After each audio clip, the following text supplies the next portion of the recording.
This is Fusebox, number 128, Jive machine, and you are cruising for a bruising. Yeah, I get that a lot, especially at, bake sales and Tupperware parties, Hello, friends. Welcome in to this edition of Fusebox number 128, flamboyantly entitled Jive Machine, and I am your in perfect step to the wrong tune host, Mark Rose, and over there, cleverly disguised as someone who cares, the always affable Doctor of Dials himself, Milt Keynes, everybody. Thank you kindly. With the power to cloud men's minds, who knows what evil lurks in the hearts of man? The shadow do. You know what, though? They never said anything about clouding women's minds, though. What's up with that? Yeah, 'cause you can't. Well, I always thought it was just because the shadow always goes after bad guys. It would seem. Speaking of the shadow, did you ever see the film versions of those, like the Shadow Strikes Back or any of those? No. I actually haven't. I've just the radio shows, really. Well, man, in several of the ones I watched from the late 30s, they just took all that mystical shit right out. Really? I mean, he wasn't a guy who went to Tibet and learned all these occult secrets and stuff. He was just a guy walking around in a dark suit. Were you spending some time on YouTube there? Huh? Maybe. Well, there you go. That is funny, though, because back before 1934 and, the Hays Commission, that pre-code Hollywood era, that is really something to see. I mean, pretty saucy stuff, and sometimes certainly about as anti-PC as you could get. Seriously. You'd think they'd be going over the top with all the occult stuff without the constraints on them. Well, not in the two that I watched. You watched two, did you? Yeah, I was waiting for the clothes to dry. Of course. Yeah. That character is controlled by the nefarious Condé Nast publishing conglomerate. It's kind of funny that those are up on YouTube. Condé Nast's reputation for policing their holdings is like the Vulcan death grip, evidently. Quality was kind of crappy, though. Looks like it may have been a TV syndication package print. Oh, yeah, the who cares how it looks, nobody watches this anyway package. Yeah, that one. Yeah. Well, for TVs in the 1960s and 70s, that just might have been fine, But these days, with 11D7K monitors, yeah, why, we need to see the tiny lice living on the eyebrows of our favorite stars, Just like, yeah. Seriously, bro, our eyes aren't even that good. I know it. Have you seen some of those monitors, though? I mean, look, if your business is color grading films and material like that, then yes, absolutely. Go 55K or whatever. But for the guy in the man cave watching reruns of Mannix on an 8K screen, Well, your buddies at Apple just put out the monitor costs like $6,000 or something? Yeah, they did. But again, that's for a section of this industry that does highly sophisticated rendering and color timing and all that stuff. So sure. And in their defense, not that they need me defending their actions. Surely don't. Stop calling me Shirley. The monitors that they're competing with out there are in the $35,000 to $50,000 range. Holy carp. Yeah. And I mean, if you're Disney, that's just petty cash and move along. I noticed you didn't take the plunge on that new Mac Pro. Oh, my God, don't get me started. Sorry. No, it's fine, man. I have, it's no secret. I've been waiting for years for them to update the box that I'm currently using. I'm still using what they used to call the cheese grater Mac Pro, not the trash can one that came out in 2013. That one was a Huge fail for users like me. No, I've been sort of pining away silently in my lonely room for nearly 12 years, as the one I'm using is an 8-core 2008 vintage, but it has been modified here and there, which is why it's still running spectacularly well. But, as we know, Apple has changed the guts of the operating system about a year or so back. And at least for me, that rendered many of the plugins I use virtually useless. They they will not function in the updated variety without the new fancy guts that's only workable on machines of a certain vintage. And I think that cutoff these days is like 2012. It's technology, man. If we ever had a power failure that, lasted for 2 or 3 days, well, there'd be rioting. People bursting into flames as they hurl themselves into oncoming traffic. Yeah, and a lot of those electric cars, they wouldn't be running either, as they'd just be turning into very expensive paperweights.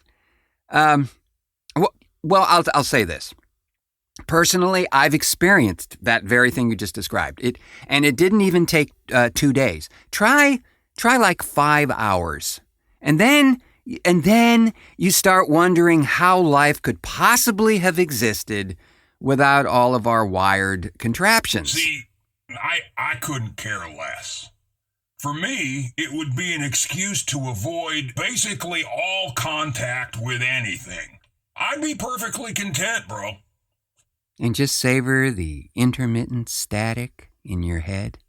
Maybe. Just look at everybody these days, man. It's like there's gonna be some kind of weird DNA thing in the next generation where their necks are permanently bent at a 45-degree angle, because people aren't looking up anymore. Well, my favorite one lately is watching like two folks text one another from across the table, and they're talking to each other. You could just open your mouth and speak, of course, but no, we'll do it this way. And or watch a concert that they're at on their phone. Yeah, get off my lawn. Have we become those guys? Become? It sticks better than any other bandage. The show for everybody, but not everybody will like it. Fusebox.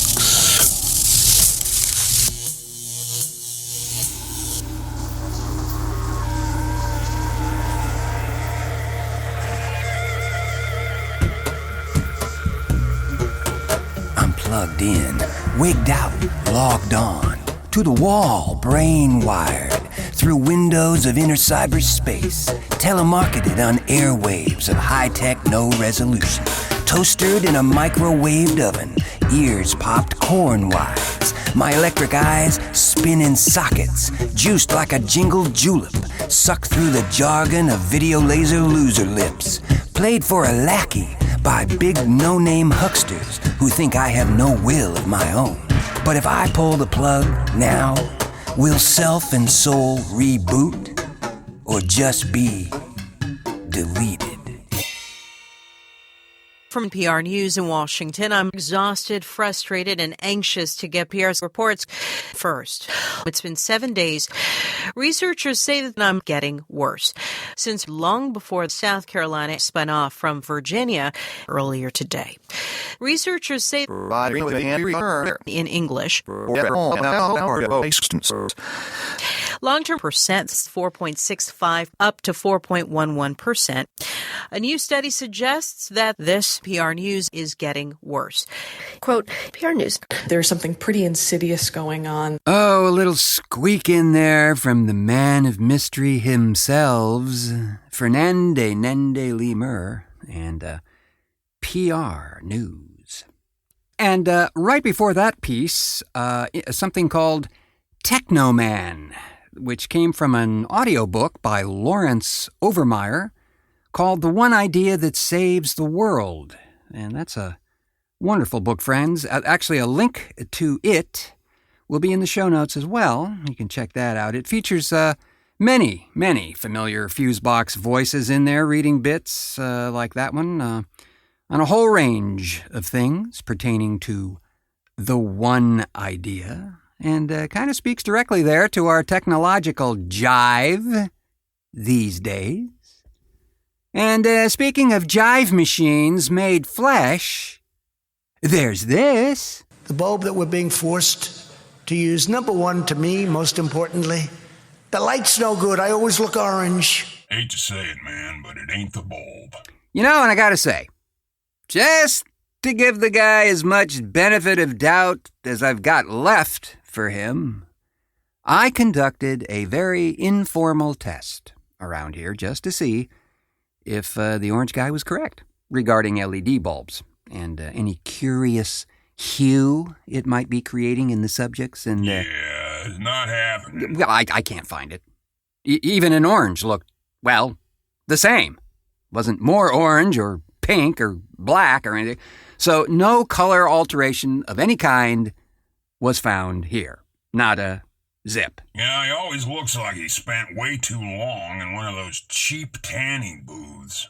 I can't figure it out. And, well, hell, even Eco and Milo, the Japanese pocket squirrels, they couldn't find a difference at all. And they, on the other hand, had done some exhaustive research. Let me tell you.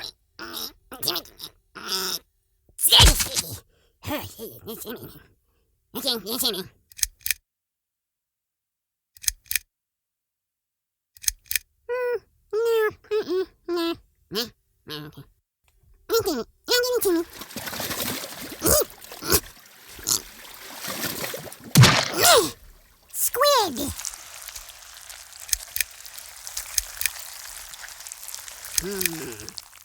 Nope. I got you, Jimmy. No.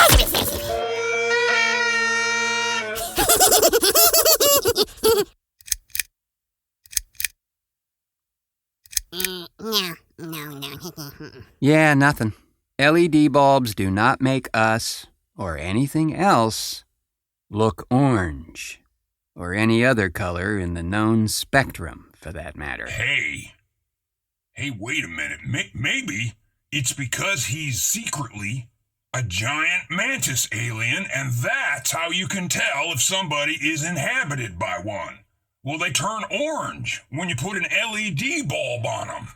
Well, you know, that's as reasonable as Orange Guy's idea that we need to do away with them. I don't know. Maybe you're onto something, man. Yeah. So now what I need to do is get like really huge LED bulbs. So I can like rig them up like a kind of flatbed truck or something and just go riding through the neighborhoods looking for people that are alien inhabited. Kind of starting to sound like one of those Japanese kaiju films, though, you know? With all those little wonderfully detailed miniature tanks and trucks, equipped with those radar dish-looking ray guns on the back end. Oh, then, of course, giant rubber-suited lizard thing just squashes them all with its foot. Or perhaps the casual tail swipe. Yeah,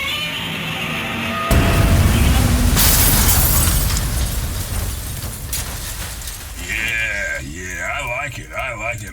Might have to wrangle up some volunteers for this mission, though, because seems a bit ambitious to do all of that by myself. And time-consuming, to say the least. Perhaps a call to action on the Book of Face is in order, Mr. Keynes. Yeah, I gotta work this one out. Well, while Milt works out the great LED bulb fiasco of 2019, we do have this item of interest. Megan Mariah Barnes, 37, caused a 2-vehicle crash last week because she was shaving her bikini line while driving. While Barnes' hands were busy, her ex-husband held onto the steering wheel from the back seat. So why was Barnes taking care of her hygiene while on the road, you ask? Well, she said she was meeting her boyfriend in Key West and wanted to be ready for the visit. Trooper Gary Dunnick said. Barnes evidently wasn't even supposed to be on the road because she was convicted of DUI and driving with a suspended license just 1 day earlier. This time, she was charged with driving with a revoked license, reckless driving, leaving the scene of a wreck with injuries, and driving with no insurance. She faces a maximum of a year in jail. Maybe the court could recommend a good waxing joint. And so in the strange currency department, there's this. A man caught a live alligator and brought it to a convenience store to try to trade it for a 12-pack of beer. The clerk, evidently not keen to explain to the boss that part of the day's profits consisted of a large, scaly reptile, called the police. They called the Fish and Wildlife Conservation Commission. The thirsty alligator trapper, Fernando Aguilera, had caught the 4-foot-long alligator in a local park and brought it to the Santa Ana market. Wildlife officers later released the reptile unharmed. Instead of a beer, Aguilera received 3 citations for illegally catching and attempting to sell the gator. The charges are second-degree misdemeanors, and each of them carrying a maximum penalty of 6 months in jail and a $500 fine. In 25 years of law enforcement, I have never come across an individual who purposely caught an alligator and tied it up, brought it to a convenience store, and tried to barter it for a 12-pack, said Fish and Wildlife Conservation Officer Jorge Pino. Yeah, but what about the gator, man? Shouldn't he at least get a PBR for his trouble? I mean, for Christ's sake. Well, you'd think it'd be common courtesy, right? Well, I don't know, man. I can tell you this, that gator will never frequent that convenience store again. I know I wouldn't. And last, but certainly at the end, is this tasty nugget. It's long been suspected, friends, that Taco Bell burritos could, in fact, be dangerous. But probably not like this. 36-year-old Eric Brown has been charged with assault for hitting a 16-year-old boy with a Mexican entree. The victim, Brown's brother-in-law, whose name was not disclosed, was reportedly arguing with his mother on February 14th and told her to bring him a burrito that had been picked up earlier in the day. Brown disliked the move and, quote, delivered the burrito to the teenager by flinging it in his face. According to reports, the boy wasn't injured, but did have burrito cheese, sauce, and meat all over his face, according to the news affiliate CBS Tampa Bay. Though it is not clear what type of burrito Brown served up, after being arrested, he threatened to, quote, take care of the boy once he was released from jail. According to the police report, the boy stated a fear of future violence from Brown. Brown was charged with battery and has since been booked into the local county jail. Yes, and rightly so, friends. A horrible, horrible food crime. So it's really no wonder, is it, why we endeavor endlessly to ask the eons-old question? What the fuck, Florida? Yeah, I've heard those burritos can be pretty lethal. I think the chimichanga is listed as a deadly weapon in Altoona. Meh. Ugh. This is where I use my extraordinary skills. No. Ew. Bleh. Meh. Hi, Timmy. Say, why so glum, pal? Oh, hi, Uncle Carl. Gee whiz. What's a guy gotta do to find cool merchandise these days, anyway? I've been searching online everywhere, and golly, all I can find is lots and lots of girl-on-girl porn, pictures of cats, and posts from losers who live in their parents' basement playing Pokemon Go. Whatever the fuck that is. but I can't find neato shirts or coffee mugs or anything. Gosh, I'm about to lose my shit. I really want to find a hip flask so I can sneak hooch into church like you, Uncle Carl.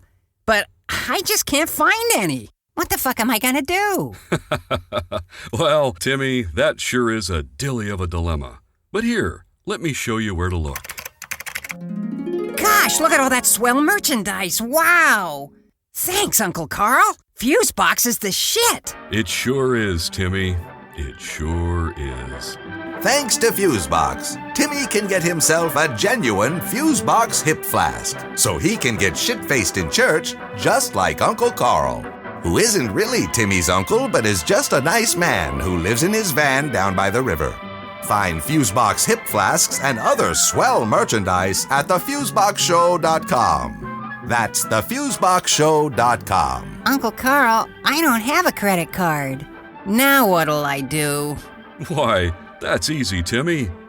Run in there and get your mother's purse.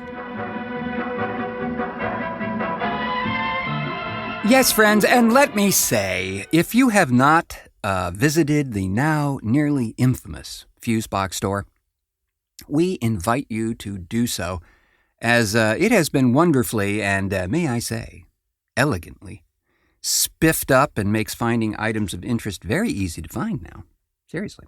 Just go to the Fusebox Facebook page and, you can click the little Shop Now button, or you can just as easily go to the Fusebox homepage at thefuseboxshow.com and click on that handy shopping tab, and you will be whisked safely away to the aforementioned place of wonder and amusement.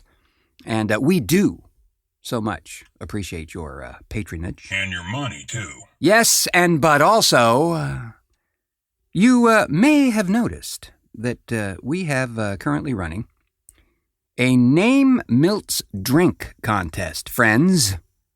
Yes, it's called... Yeah, and hurry up, because I'm getting real thirsty over here. Yeah. Well, there is a video promo called Name That Drank. And it's running right now on the Book of Face Fusebox page, as well as the OnSug Facebook page, should you frequent that. And hell, it's even on the Fusebox website under the tab New News. Links to all of this stuff is in the show notes, of course, but... oh, man, we're just lousy with coverage. Yes, we can. And so, the idea here is to name Milt's disgusting drink concoction. And, hey! And the winner will be selected on October 9th and will win a fabulous Fusebox church flask from the store, just like the one in the video there. So go ahead, check it out for crying out loud, and send those names to Milt at thefuseboxshow.com, and maybe you will be the lucky loser. Winner! Lucky winner! Yeah, Yes, and with that, we will take our recent drafts of completely fake news and a prize collection of soiled napkins and scurry back down the rusty drain pipe, but not before thanking our contributors to this edition of Fusebox: Nico Lane, Fernande Nende Lee Murr, Eric Newsom, Lawrence Overmeyer, and Jeff Pollard for helping to make this episode possible. Thanks also to the man behind the meters, the most jiveless guy I know, Milt Keynes, for technical assistance and such. It's been a pure slice. And as always, friends, thanks to you for pushing play on this edition of Fusebox. And if we may beg your indulgence one squeak further, please hit like and or subscribe and the 5 stars and all that good stuff that we have to do these days for this humble program, because it does really, truly help the effort here, friends. Seriously. And I have been your resting on somebody else's laurels host, Mark Rose, saying until our next cartoon.